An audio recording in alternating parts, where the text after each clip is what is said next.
since we have a little bit of time, let me explain. Now, I'm only an expert on my story. Okay, my story, I'm an Yours is expert a on. pretty good story. You can tell it if you like. I was also a dyslexic kid. Oh, really? And so when I was gender dysphoric, but back in the 50s and 60s, when I was growing up, you didn't even talk about it. There wasn't even a name for it. So you keep your mouth shut. I was lucky in 5th grade, I found sports.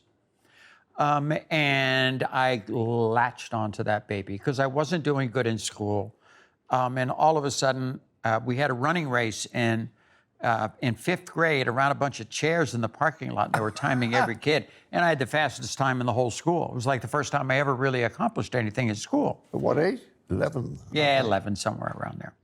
And so I latched onto sports. I needed it just because suffering from gender dysphoria, I needed to be the guy. I could go out there and take on go play football, take a guy who's a good student, good reader, and clean his clock. You need that. That's important for your growth. Yeah. And it kind of set up a pattern. And so after the games, no, I never talked about it, but after the games, a year or two after the games, a guy calls me up and from the local paper. This is before, social media and the internet and all that.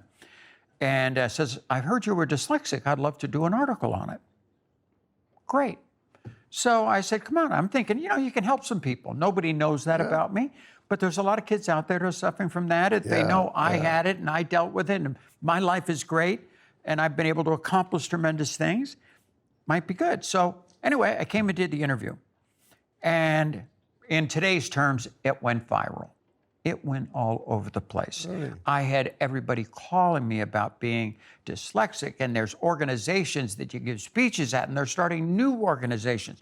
And I watched over the next couple of years, the word being dyslexic got bigger and bigger and bigger to where parents are looking at their kids and, they say one word backwards or, one sentence they put backwards, they do something. They go, oh my God, they could be dyslexic. We need to get special classes. We've got to spend money and get into a special school, and totally got out of whack.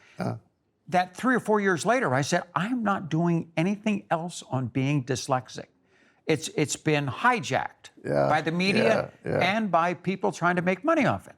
I see the exact same thing happening right now with trans people. They're being exploited. It's not fair.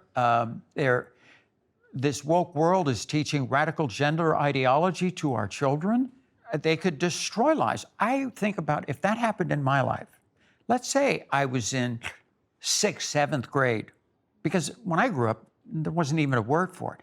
But all of a sudden, this teacher stopped talking to me about gender dysphoria and this and that. And I'm thinking in my head, that's me. You knew? Oh, I knew it from when I was a little kid. From early? Oh, yeah, I was born that way. Oh. Yeah. Now, are you right-handed or left-handed? Right-handed. Yeah, well, I'm left-handed. Why are you right-handed and me left-handed? Luck. Just kind of the way we were born. Yeah. Yeah. Yeah. Yeah. And it's the same with gender dysphoria. It's just kind of the way you were born. I mean, that's part of me.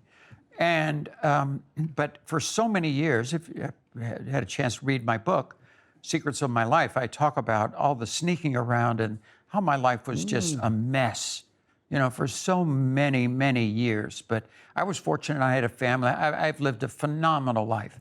But if I would have been taught that stuff when I was in grade school, let's say, about this radical gender ideology, it might have just totally changed my entire life, and all for the worse. And so I want to keep this radical gender ideology out of schools. I want government out of the trans business. I would like to see the media out of the trans business, okay? This is a decision. It's a decision not by government, not by another. I don't even want government supporting or paying for gender reassignment surgery. None of that stuff. This is a decision between the child, the parents, mother and father, a doctor, which they would bring in, because a lot of them are at a very young age. And to be honest with you, God's the last one. Those are the ones making the decision.